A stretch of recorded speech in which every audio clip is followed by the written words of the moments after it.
Maraming salamat po aming Diyos, aming Ama, sa pagkakataong ipinagkaloob ninyo sa bawat isa sa amin upang sama-sama namin kayong mapapurihan at papasalamatan. Mga kapatid, sa sandaling katahimikan, ating idulog ang ating mga personal na panalangin sa ating Diyos.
Strength arises, we wait upon the Lord.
sa langit, sabay sa ating pag-awit, sasayaw, sisigaw, magalawan, di na mapipigilan.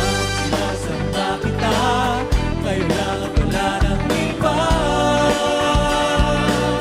Sinasamba kita, sinasamba kita, kayo lang at wala nang iba.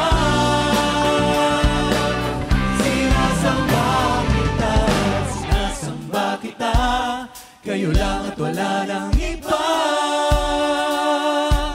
Sinasamba kita, sinasamba kita, kayo lang at wala nang iba. Sinasamba kita.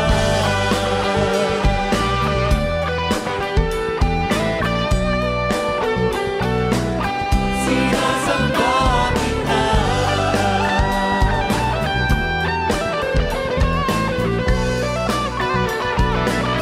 Sinasamba sa inyo, O Diyos, ang kadakilan, kaluwalhatian.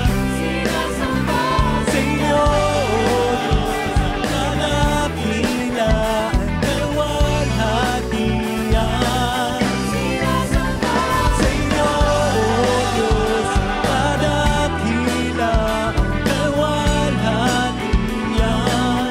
Sinasamba sa inyo, O Diyos, ang kadakilan, kaluwalhatian. Sinasamba kita. Sinasamba ka namin, Panginoon. Pinupuri at pinasasalamatan. Aming Diyos, aming Ama, wala nang mas hihigit pa sa pagmamahal na pinadarama niyo sa amin sa araw-araw. Aming Panginoon, binabalik po namin ang lahat sa inyong pangalan, sa inyong katangi-tanging pangalan, aming Diyos. Nawa maitaas po namin kayo sa aming mga awit, sa aming mga sayaw. Purihin ka, aming Ama.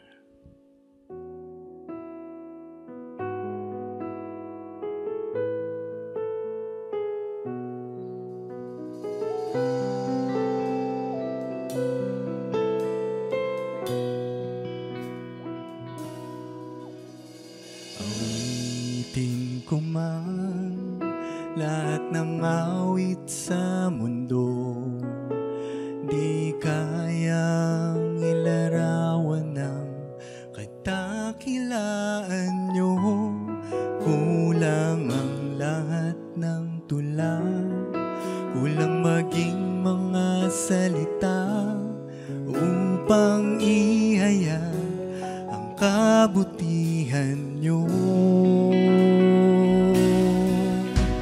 Awitin ko man lahat ng awit sa mundo, di kayang inarawan ng kadakilaan nyo. Kulang ang lahat ng tula, kulang maging mga salita upang ihayag ang kabutihan nyo. Wala kang katulad, wala nang hihigit sa inyo. Wala kang katulad, wala nang kakantay sa inyo. Kayo ang Diyos noon pa man, maging ngayon at kailanman, sa habang panahon.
majesty. Let all the earth rejoice, all the earth rejoice.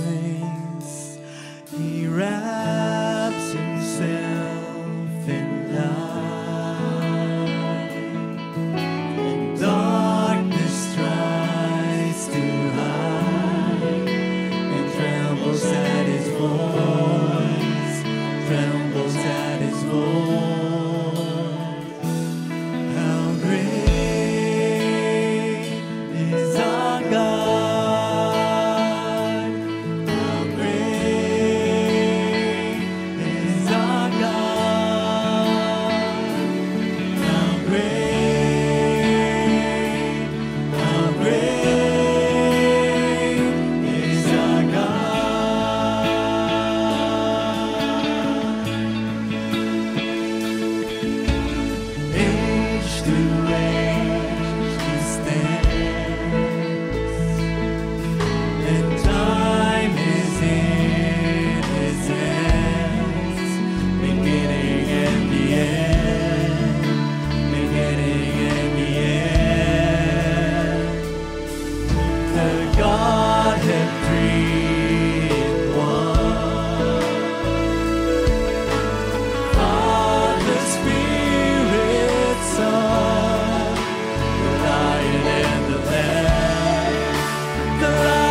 the King of Kings and the Lord of Lords. We praise you, Father.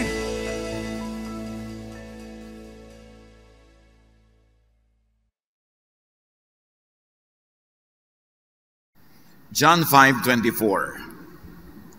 Pakatandaan ninyo, ang nakikinig sa aking salita at sumasampalataya sa nagsugo sa akin ay may buhay na walang hanggan.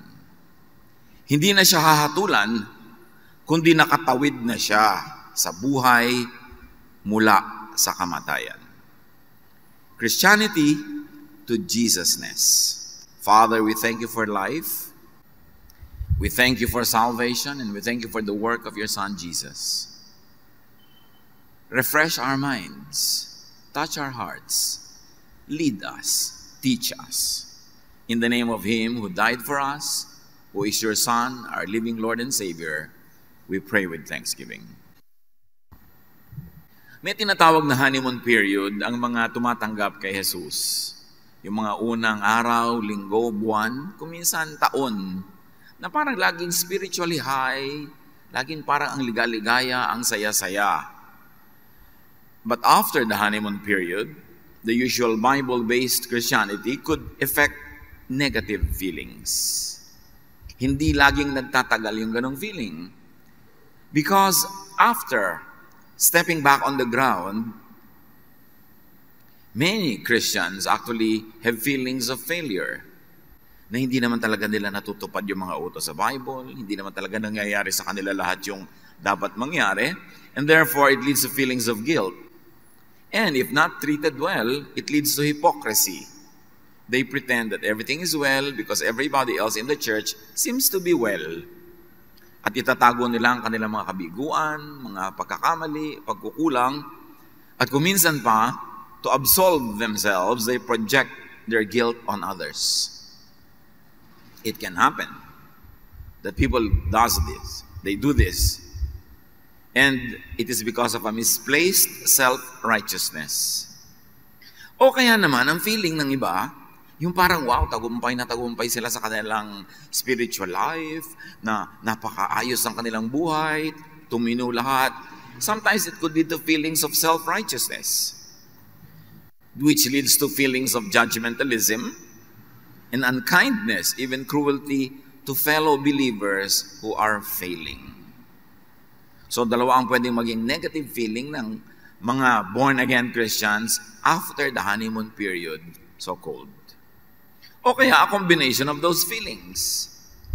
In the other areas of their lives, parang napakamatagumpay nila, nasusunod nila ang kautusan, pero in other areas they fail.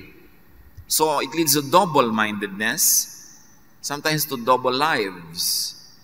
That in areas where they seem to be spiritually successful, they are very open, they display it, but in areas where they fail, they hide, living double lives.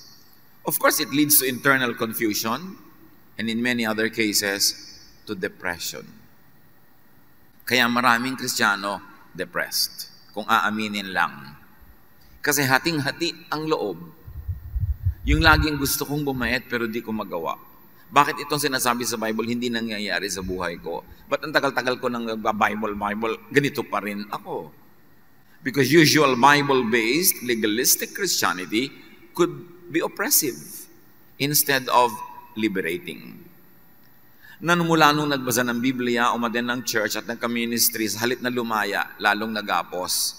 Sa halip na lumuwag ang hininga, lalong sumikip ang dibdib. At sa halip na mas maging open sa kanyang buhay, lalong nagkunwari. Kaya napakaraming comment ni Jesus about this and against hypocrisy. Spiritual hypocrisy. Ganun nga ba talaga ang effect dapat ng paglapit kay Kristo, ng pagtanggap sa Kanya? But the Bible, read through the Jesus lens, actually really liberates and leads to personal peace instead of guilt and anxiety. Pero dapat basahin through the Jesus lens. Maraming lente ang buhay. Maraming ginagawa ang tao. Pagka ang lente ng iyong mata, ang sunglasses mo kulay pink, pink ang kulay ng mundo. Pagka naman ito ay kulay brown, brown ang mundo. So anong lente ang ginagamit natin sa pagbabasa ng Biblia. John 5:39. Napakahalaga na maintindihan natin. Sinasaliksik ninyo ang mga kasulatan sa pag-aakalang doon ninyong matatagpuan ang buhay na walang hanggan. At tama naman, nasa kasulatan ang buhay na walang hanggan, pero tama ba ang pagbasa?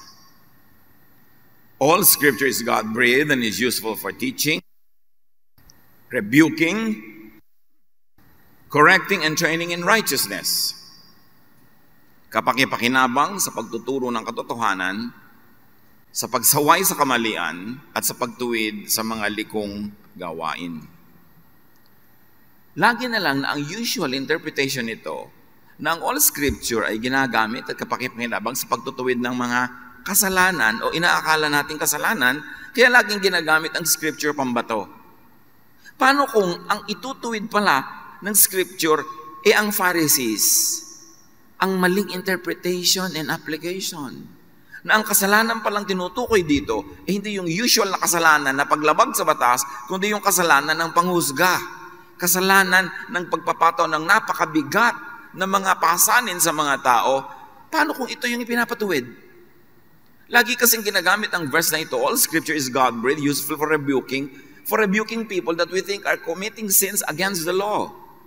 But apply this to sins in imposing the law that has become unnecessary because of the love of God through Jesus.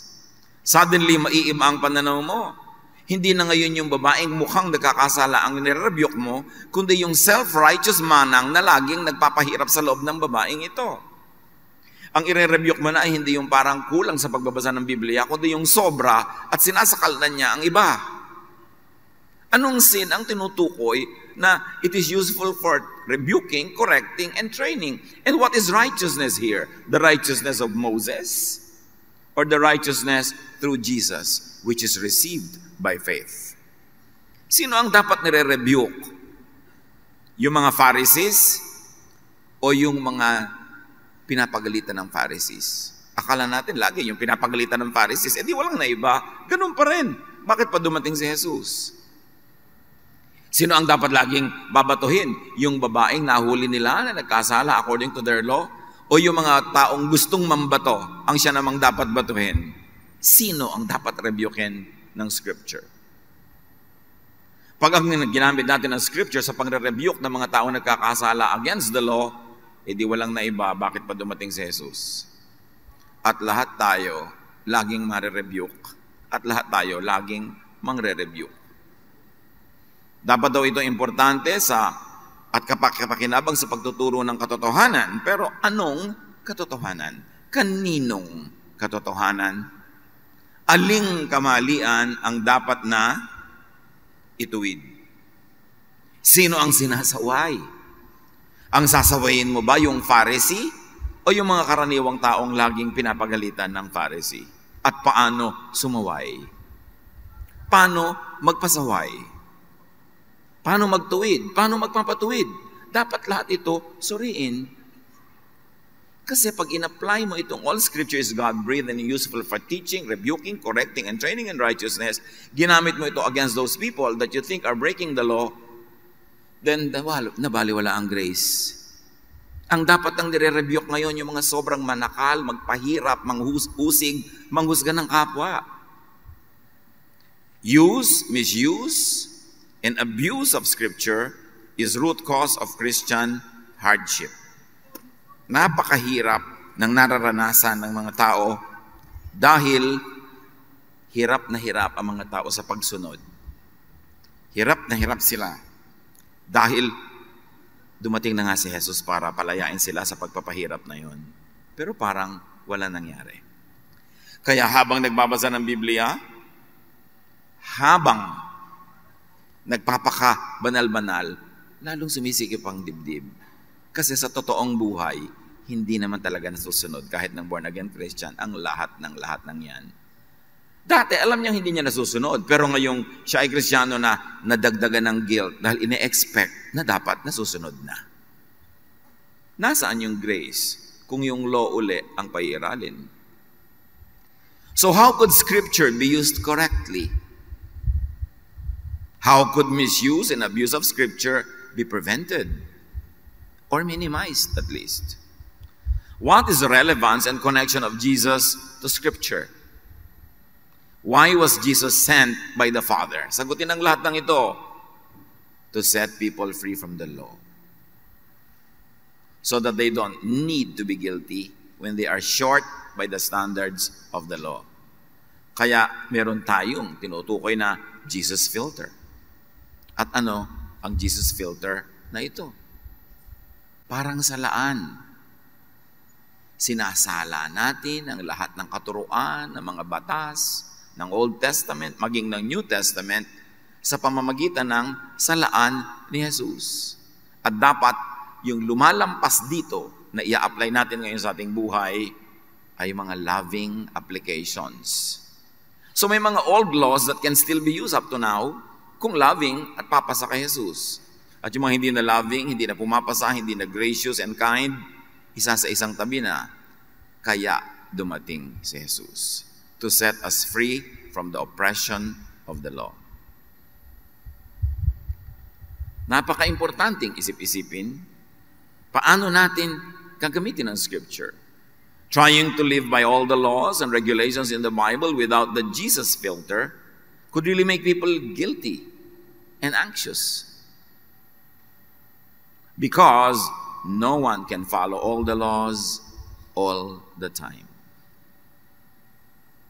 John 7:19, hindi ba't ibinigay sa inyo ni Moises ang kautusan? Bakit wala ni isa man sa inyo ang tumutupad nito? Kasi walang makakatupad.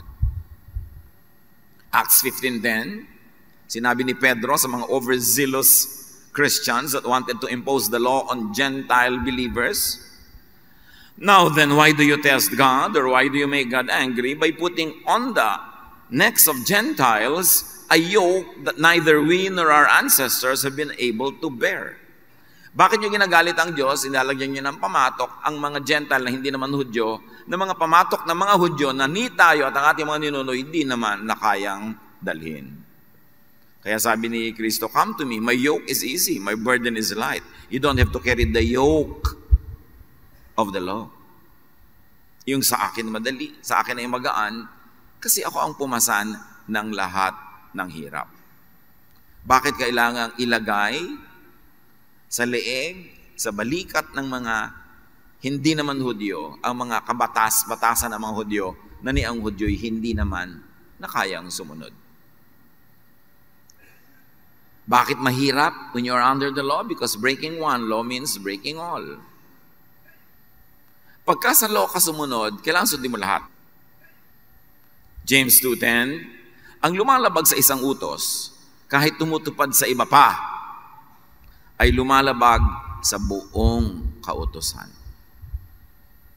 Sa buong kautusan. Nasusunod ba lahat? Sa lahat ng oras? Sa lahat ng panahon? No. So ang feeling mo ngayon, guilt and anxiety. Kaya mas maraming nagiging neurotic na mga relihiyoso kaysa hindi. Kasi pag pumasok ka sa religion na law ang pinapairal, lagi kang masama. Lagi kang guilty. Kaya ang iba pinapahirapan ng sarili, hinahampas, lumuluhod sa mga pako, nag-aayuno, pinapahirapan ng lahat-lahat ng bahagi ng kanilang katawan para maibsan ang kanilang guilt feelings. Pero hindi rin, palala rin ang palala. Kasi minamasama nila ang lahat ng mga desires, minamasama nila lahat ng natural tendencies, ang lahat ng naiisip, lahat ng nagugustuhan. Nando naman talaga yun, no matter how much you deny. Kaya tinanggap tayo ng Diyos sa pamamagitan ni Jesus, sa kabila ng lahat ng yun.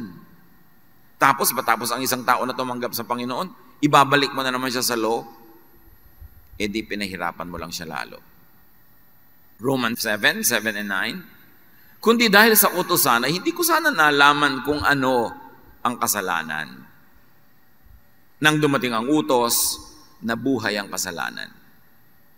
Sinasabi ni Pablo, kaya tayo always feeling guilty because we're always focused on the law. Because the law will only make you feel miserable. The law makes you feel sinful and always short of God's glory. Romans 3:20, sa mga mahilig sa law, walang taong mapapawalang sala sa paningin ng Diyos sa pamamagitan ng pagsunod sa kautusan. Sapagkat ang ginagawa ng kautusan ay ang ipaalam sa tao na siya'y nagkasala. Yung kautusan, pag nanalamin ka, ang lagi lang sinasabi ng salamin, guilty ka, masama ka, mali ka. Sabi, yun lang ang ginagawa ng law sa atin. Romans 7:14-15, alam natin ang kautusan ay espiritual, ngunit ako'y makalaman at alipin ng kasalanan.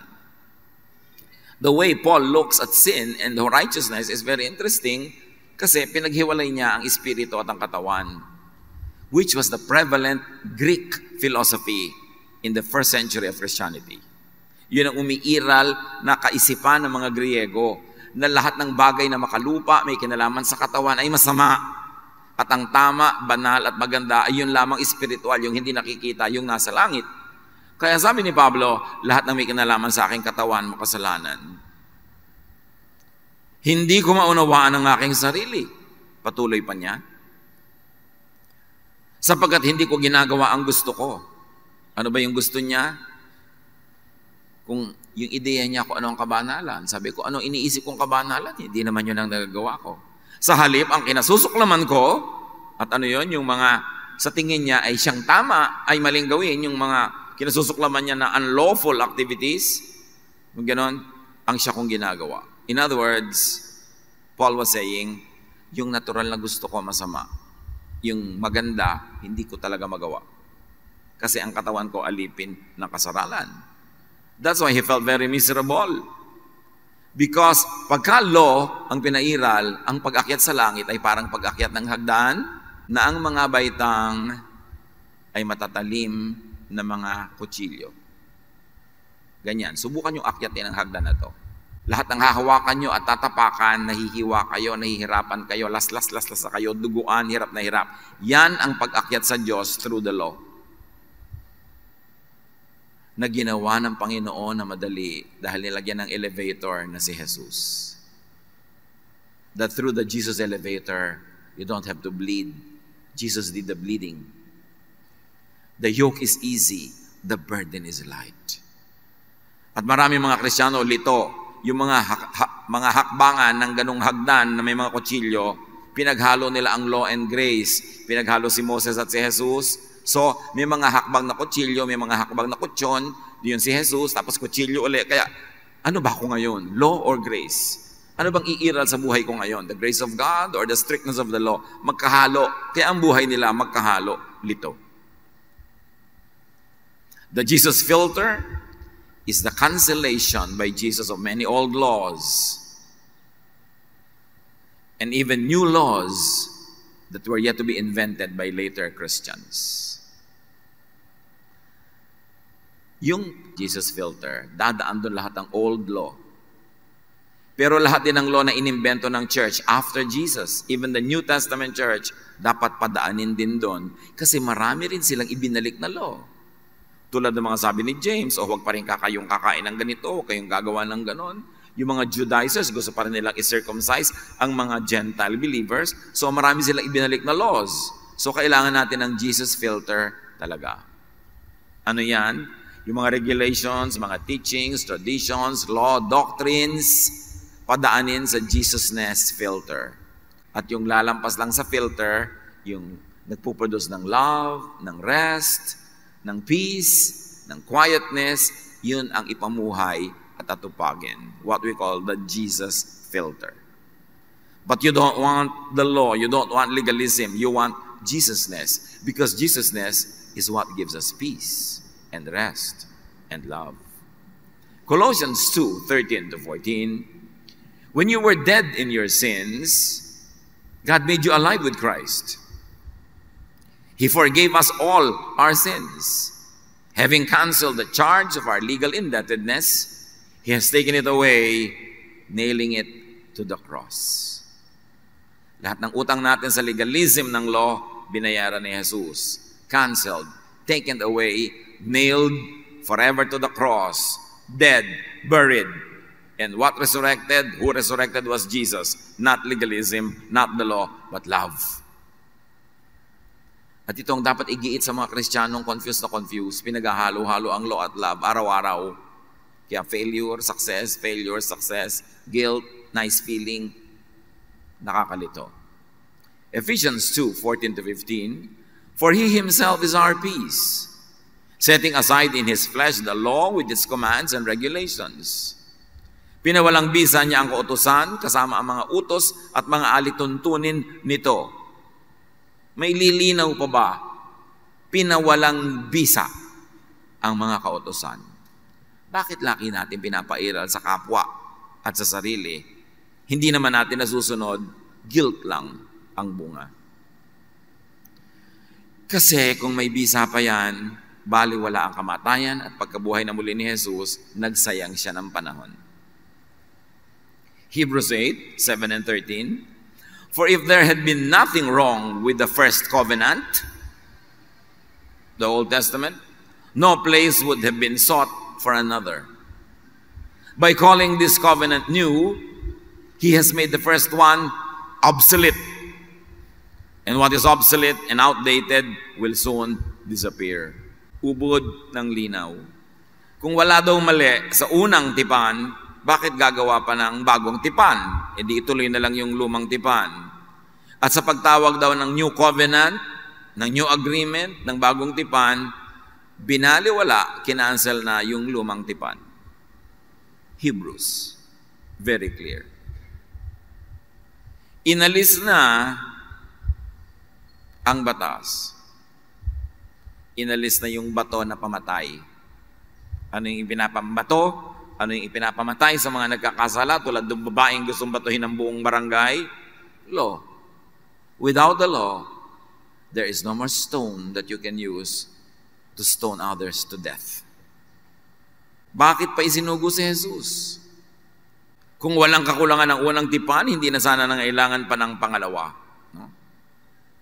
Magandang ulitin to. Nang sabihin ng Diyos, ang tungkol sa bagong tipan, pinawalang bisa na niya ang una. At anumang nawawala ng bisa ay naluluma at malapit nang mawala. At nawala na nga. Napakatagal ng ginawa yan ni Jesus. The Jesus filter is also the interpretation, reinterpretation, modification by Jesus of all laws that did not need to be canceled. Tandaan natin at idiin, hindi lahat ng kautusan ay canceled. Lahat ng loving ang application, pasado sa Jesus filter, tuloy ang application. Kaya sabi ni Jesus sa Matthew 5:17, do not think that I have come to abolish the law or the prophets. I have not come to abolish them, but to fulfill them. So ang fulfillment niyan is reinterpretation of the law to be kind, forgiving, and loving. Kumbaga ikinambyo, nirecalibrate, binigyan ng tamang reading para pag in-apply mo yung law, loving.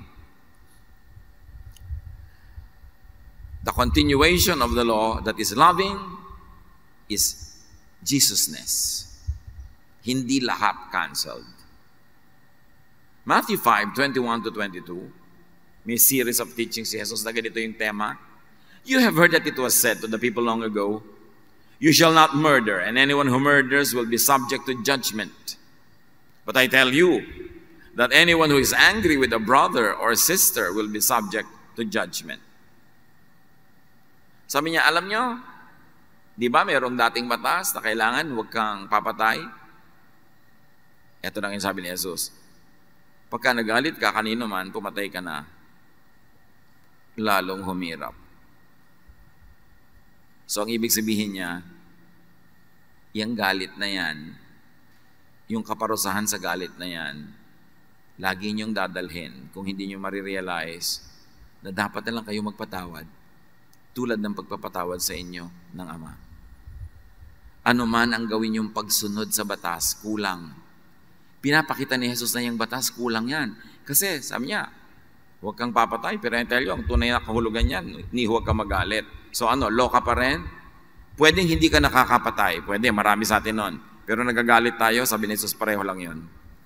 So kung pinagmamalaki mo na nasusunod mo yung batas, pag isip-isip ka, hindi mo talaga nasusunod. Kasi pag nagagalit ka, pumapatay ka na rin. So huwag mong ipagmalaki ang law kahit kailan. Huwag mo sasabihin ako, wala akong pinapatay. Pero ang dami-dami yung iniirap-irapan. Ang dami-dami yung samaan ng loob at galit sa iba. Eh di ganun na rin yun. Matthew 5:27 to 28. You have heard that it was said, you shall not commit adultery. Sasabihin ng iba, hindi talaga ako nangangalo niya, ever. But I tell you that anyone who looks at a woman, or a man for that matter, lustfully, has already committed adultery with her in his heart. So sino pa ngayon makakapagsabing, hindi ako adulterer? Hindi ako adulteress. So sinasabi ni Lord, lo ang pinagmamalaki nyo, dahil hindi kayo actual na nangangalo niya, pero yung magkaroon ka ng pagnanasa, panggangalo niya na rin yun, di guilty ka rin. So huwag ka na lang sumandal sa law na yan. Wala kang ligtas. Did Jesus read and made the law appear to be really impossible to obey, even absurd, and needy of rereading and reinterpretation?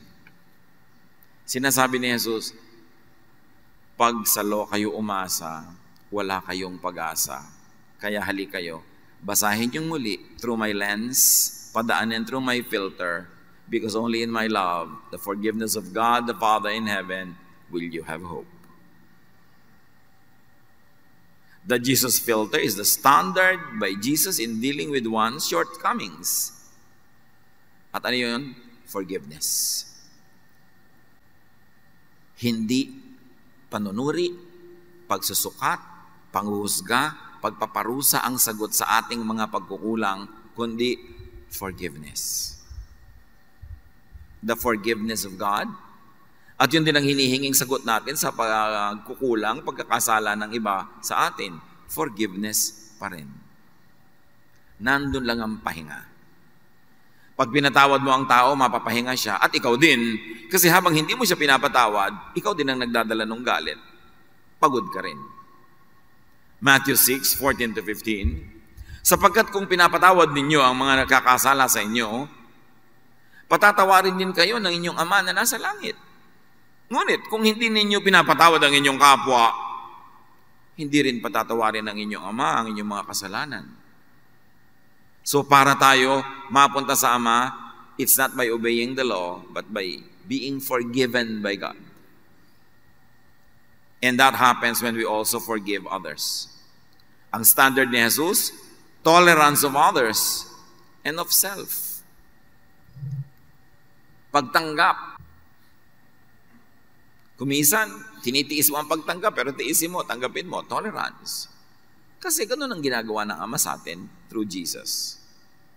Matthew 5:44 to 45, ngunit ito naman ang sinasabi ko, ibigin ninyo ang inyong mga kaaway at ipanalangin ninyo ang mga umuusig sa inyo upang kayo'y maging tunay na mga anak ng inyong Ama na nasa langit. Sapagkat pinasisikat niya ang araw sa mabubuti, gayon din sa masasama. At nagpapaulan siya sa mga matuwid at sa mga di matuwid. So bakit sa church, ititiwalag mo yung sa palagay mo, nagkakasala, bakit mo ipupuwera, bakit mo mamasamain? Si Jesus ang may sabi, nagpapaulan ng Ama sa mabuti at sa hindi. Pinasisikatan ng araw ang mabuti at hindi. Kasi actually, through the blood of Jesus, lahat na mabuti. Kahit internally, alam mong hindi. Pero ang mahalaga yung pagtingin sa'yo ng Diyos through the Jesus filter, through the Jesus lens, through the blood of Jesus. That's why you are declared sinless. Not because you are sinless, but because the blood of Jesus makes you clean. The Jesus filter is acceptance and inclusion of others and of yourself. Hindi lagi kang nakahiwalay, separatist, holy kami, kayo hindi. Kami ang mahal ng Diyos, kayo hindi. That is not Jesusness. That is Mosesness. Matthew 9:10 to 12. While Jesus was having dinner at Matthew's house, many tax collectors and sinners came and ate with him and his disciples. When the Pharisees saw this, they asked his disciples, "Why does your teacher eat with tax collectors and sinners?"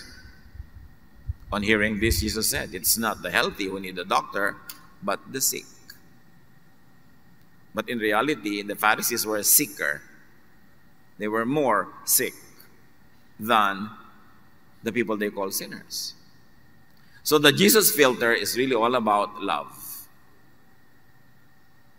Maraming nagtuturo against love from the pulpit of Christian churches. Because they think pag loving, ay naku masyadong maluwag, ay konsentidor, ay wala ng morality. Yan ang turo ni Jesus. And many people who call themselves Christians insist on legalism, on the law.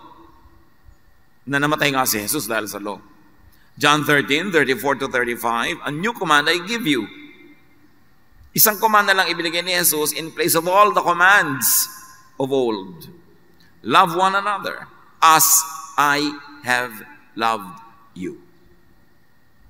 So you must love one another, which means walang patakarang pagtanggap.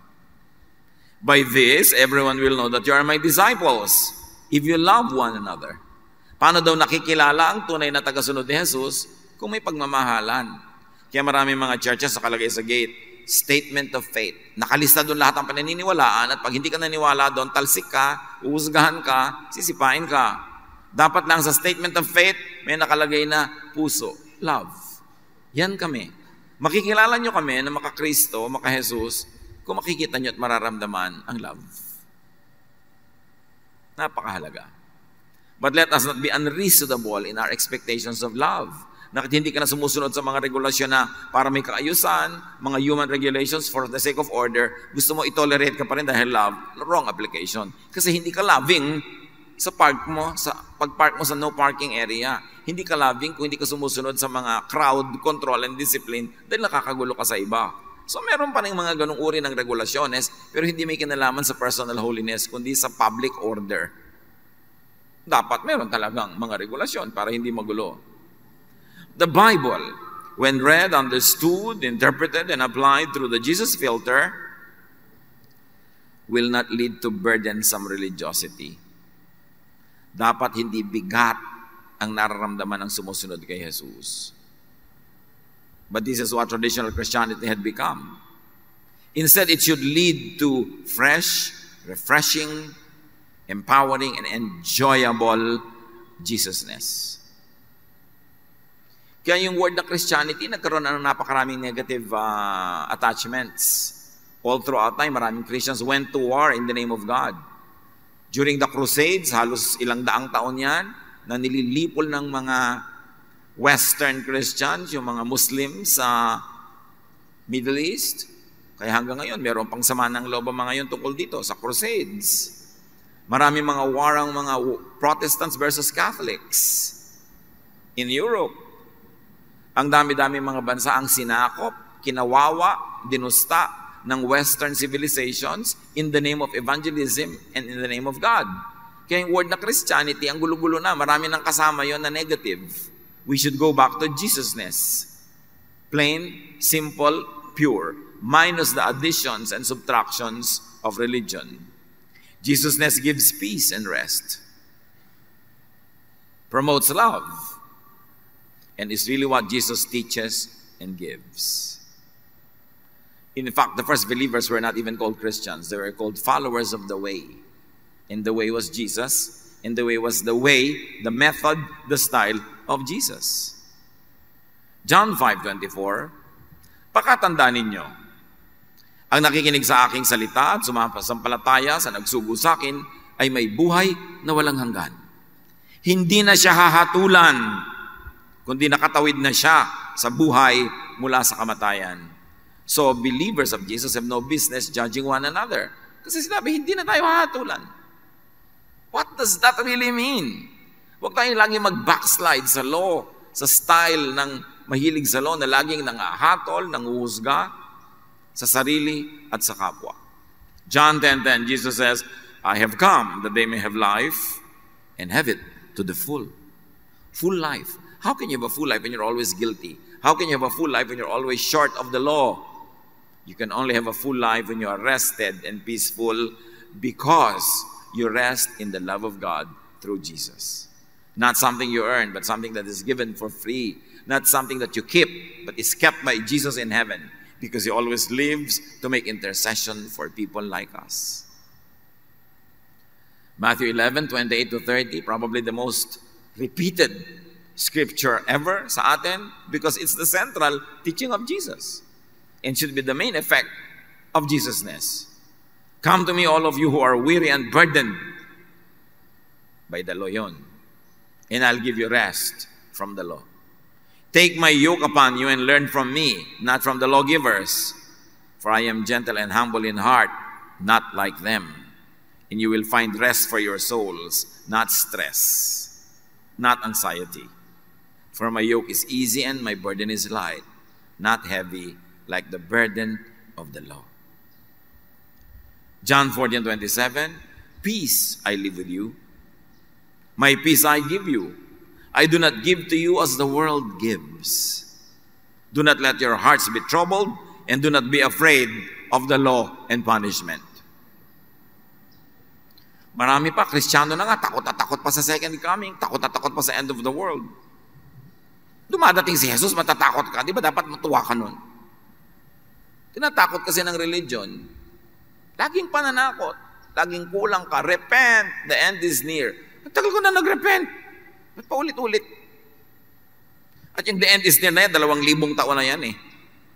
Wala pa rin naman. So bakit ko laging iisipin yan?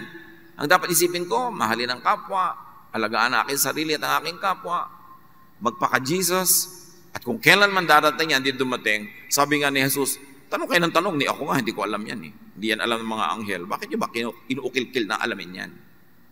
Ang alamin nyo ay paano maging maibigin. Ano mang oras kayong abutan ang end of the world na yan, kung ano man ang ibig sabihin yan, edi okay kayo because you're loving and you're being loved. Do not be obsessed with that, and do not be afraid. A-attend ka ng church, tatakutin ka ng tatakutin to ko sa end of the world. Bakit pa tayo may Savior kung takot ang effect? Dapat pahinga. Kung ano mong oras abutin yan. Yung iba nagre-resign pa sa trabaho dahil marapit na ang end of the world. Samantala yung laging verse na binabasa nila, 2 women were working at the mill. 1 is taken, 1 is left. So nagtatrabaho sila nung abutan. So huwag kayo mag-resign. 2 men are working in the field. 1 is taken and 1 is left. So nagtatrabaho. So huwag kayong tumigil sa enrollment sa school, huwag kayong tumigil sa trabaho. Keep on living. At kung kailan tayo abutan yan, edi yun. Salamat. But relax. The world is in God's hands. Huwag tayong lagi na lang na natatakot. Kung kayo'y bagong-bago pa sa Panginoon, bagong-bago sa church, bagong-bago sa Bible, if you were just beginning to read and follow the Bible, huwag nang dumaan sa Old Testament Pharisees and New Testament Christian Pharisees. Diretso na sa Gospels. And up to a point, stay there. Focus on Jesus. Magbabasa kayo ng Biblia, sisimulan nyo pa sa simula, ang dami na nga na-cancel. Go straight to Matthew, Mark, Luke, John. Focus on Jesus. And then read Galatians. Read the important teachings of Ecclesiastes, which is very Jesus. And the wisdom of the Proverbs, which is also very Jesus. At buhay na kayo sa mga books na yun. Marami kayong panahon, you have luxury, read others. But read them through the Jesus filter. Kasi kung magbabasa kayo ng mga lumang kautosan, ng mga lumang tipan, tapos i-impose nyo sa iba, again, baliwala si Jesus kasi babalik kayo sa Pharisees. Babalik kayo sa law. So skip to, begin with, up, and from Jesus, and Jesusness. Nahilingan kayo mag-lead ng Bible study, ang ituro nyo si Jesus. Hindi na yung mga law noon. Sayang ang oras. Ang effect pati, negative. The law of love ang i-emphasize natin. Hindi mga sari-saring laws kung ano isusuot, ano kakainin. Kinancel na lahat yan eh. Bagamat kahit yung mga New Testament believers, nagpilit na ipuslit at isingit ulit sa Christian Church yung maraming Phariseeism. Kaya dapat tayong manuri. Dapat tayong maging mapagbantay. Kahit si Paul at si Peter at si James, pinag-away-awayan nila kung anong uri ng pagiging maka-Jesus ang kanilang papairalin. Kasi may mga conservative Jews na gustong ipasok muli ang Judaism sa loob ng Jesusness. Ang naging bunga, Christianity na halo-halo, bula-bulang lang, kaya kailangan manala tayo ngayon eh. Kasi ang effect talaga, nakakalito. John 13:13, you call me teacher and Lord, and rightly so, for that is what I am. Tinatawag niyo akong guro at Panginoon, at tama kayo, sapagkat ganoon nga ako. So dapat ituring si Jesus na guro at Panginoon over all other teachers, over all other teachings. So kung kayo'y nagsisimula pa lang, Go straight to Jesus and Jesusness and stay there. Tahimik ang buhay nyo. Pero kung ang tagal-tagal nyo na sa church, you're already seasoned in reading and following the Bible, dumaan na at nagkulang, nabigo sa pagsunod sa Old Testament Pharisees and New Testament Christian Pharisees, at maraming ganon. Ang tagal nyo na, pero alam nyo pa rin, di pa rin nyo talaga masunod. You should know by now the difficulty, futility, and impossibility in living by many Old Testament and New Testament laws.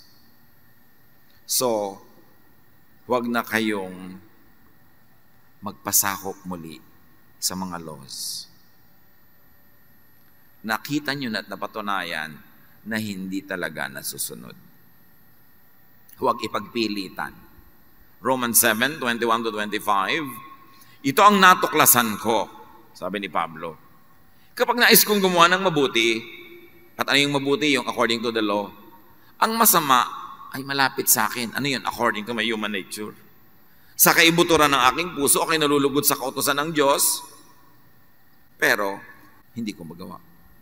Ngunit may ibang kapangyarihan sa mga bahagi ng aking katawan na salungat sa tuntunin ng aking isip. Binibihag ako ng kapangyarihang ito sa kasalanang naninirahan sa aking katawan.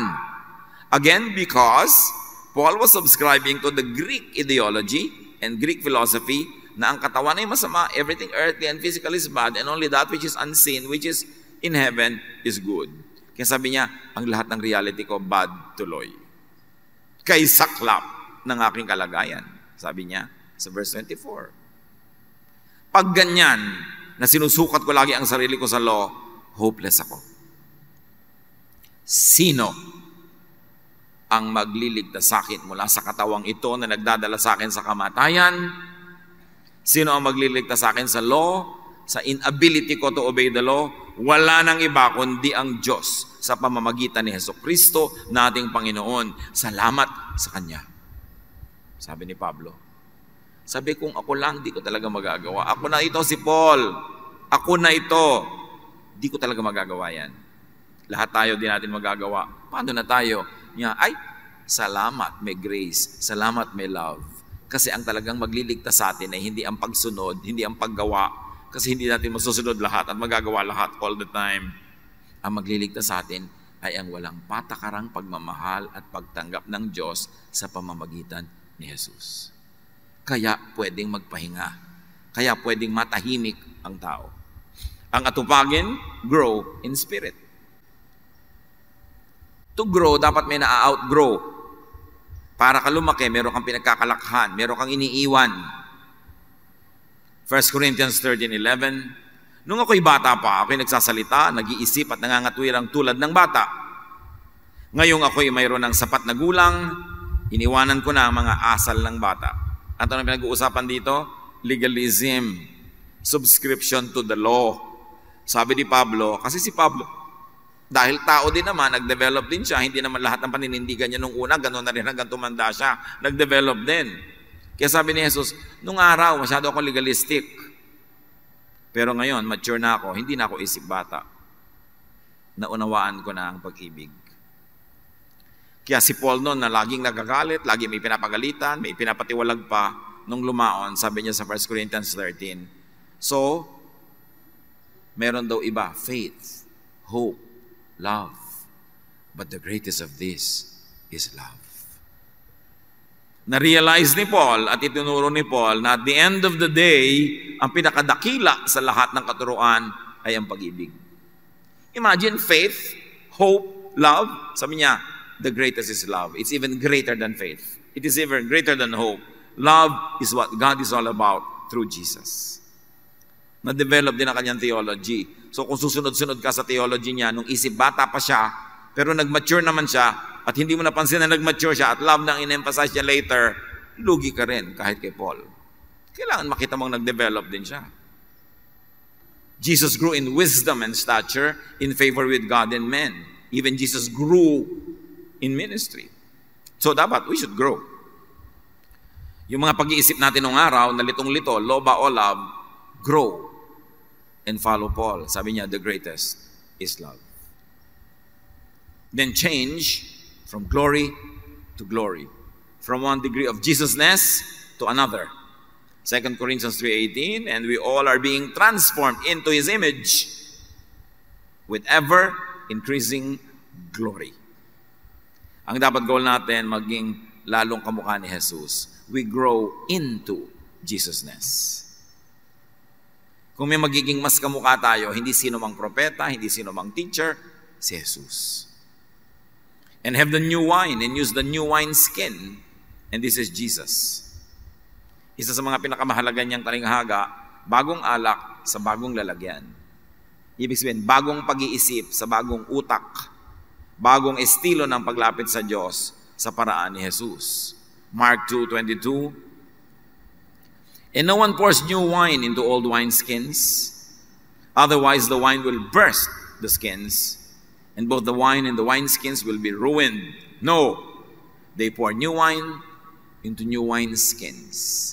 Nung araw, ang lalagyan nila ng alak ay mga balat ng hayop na ibinubuhol nila yung mga dulo na butas para hindi tumulo at hindi matapon yung wine. Sabi niya, pag luma na yung balat, maglalagay ka ng new wine skin, magpe-ferment yon, sasabog yung old wine skin.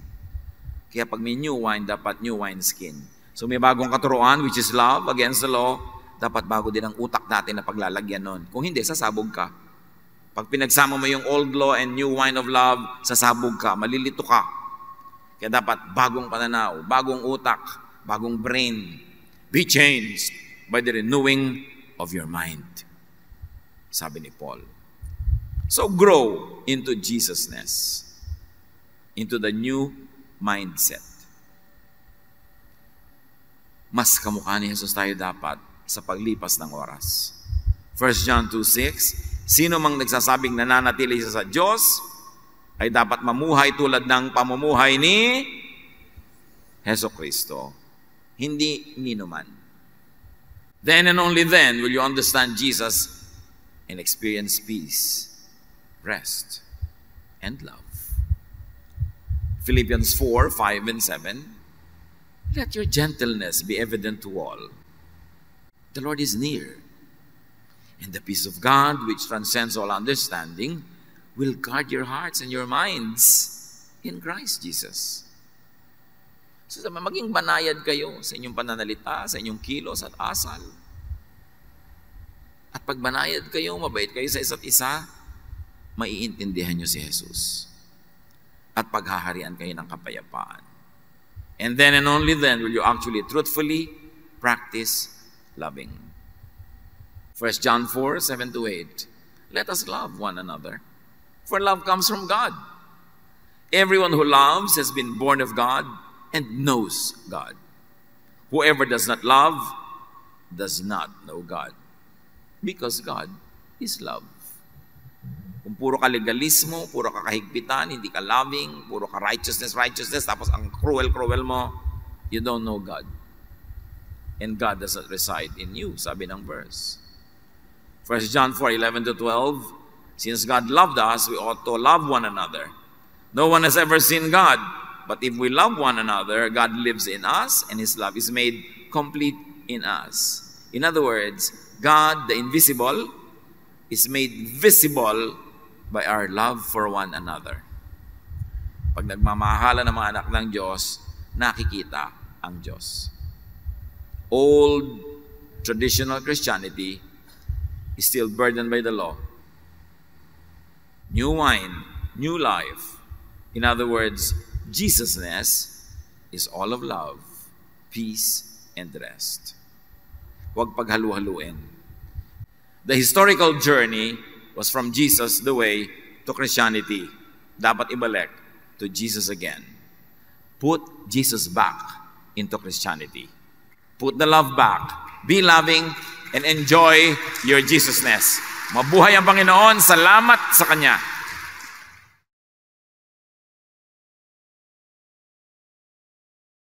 Salamat po, Panginoon, dahil minsan pa kayong nangusap sa amin.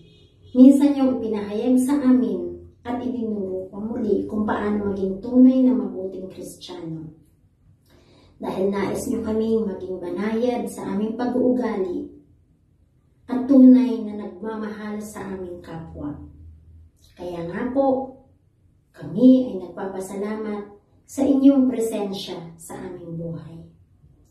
Minsan pa mga kapatid, tayo ay magkaroon ng saglit na katahimikan at dumalangin sa ating Panginoon.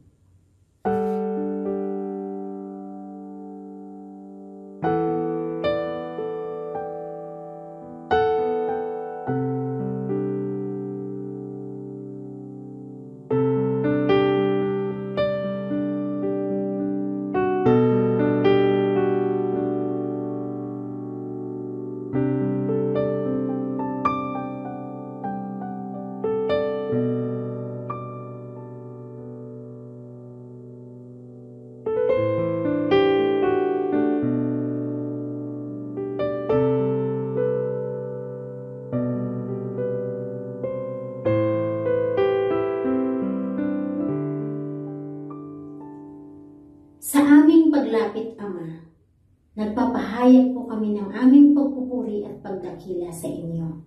Hayaan niyo po na kami ay magdala ng pinakamainam naming handog. Sa gisag ng aming pagdakila, tunay na pasasalamat at pag-ibig sa inyo. Nawa, ang mga handog na ito'y magbigay sa inyo ng kaluguran. Ito po ang aming panalangin sa pangalan ni Jesus.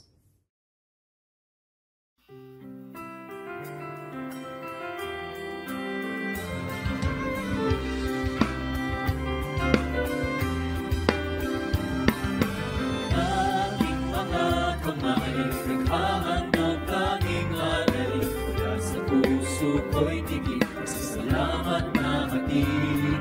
Upang salita niyo ay palaganapin, mapalawak ang makalangin na gawain. Tinig na umaamin, pagpuri ang inihahatid, sa salamat ang sinasabi, ang kalagay walang patid. Upang sayang ibinabalik, pagkabiyayang galing sa langit, tunay na yaman inyong pag-ibig. Ang aming alay, O Diyos, ay tanggapin. Handog na pinakamainam ang aming dadalhin. Lahat ng ito'y sa inyo dinanggaling. Manalaan tungo sa inyong gawain.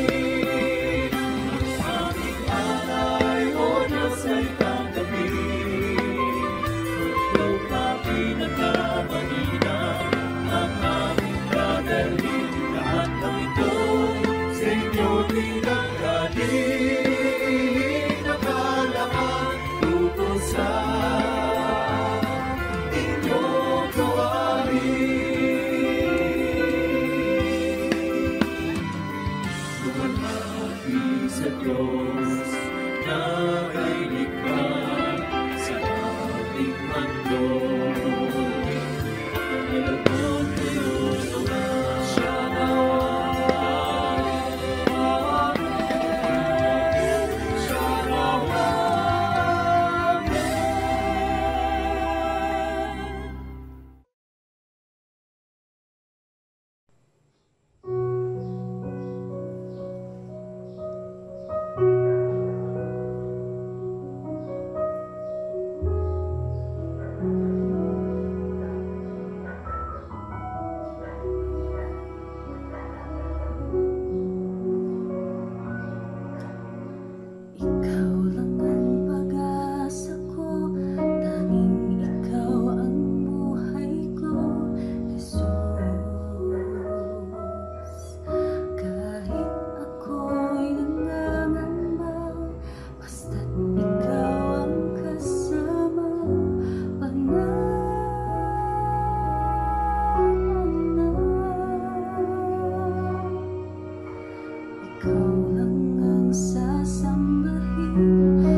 Ama naming nasa sa langit, sa pangalan ni Jesus at sa kapangyarihan ng Banal na Espiritu.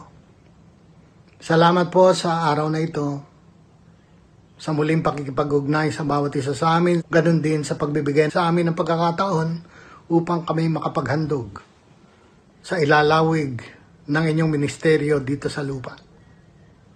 Mga kapatid, sa pansamantalang pananahimik, hilingin natin na ang kanyang presensya ang siyang makisa sa bawat isa.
Mga kapatid, sa pansamantalang paghiwa-hiwalay natin hanggang sa muli nating pagkikita-kita, taglayin ninyo ang presensya ng ating Diyos. Sa pangalan ni Jesus at sa kapangyarihan ng Banal na Espiritu, humayo tayo na may pagtitiwalang dinidinig ang ating pananampalataya sa pangalan ni Jesus.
Day by day.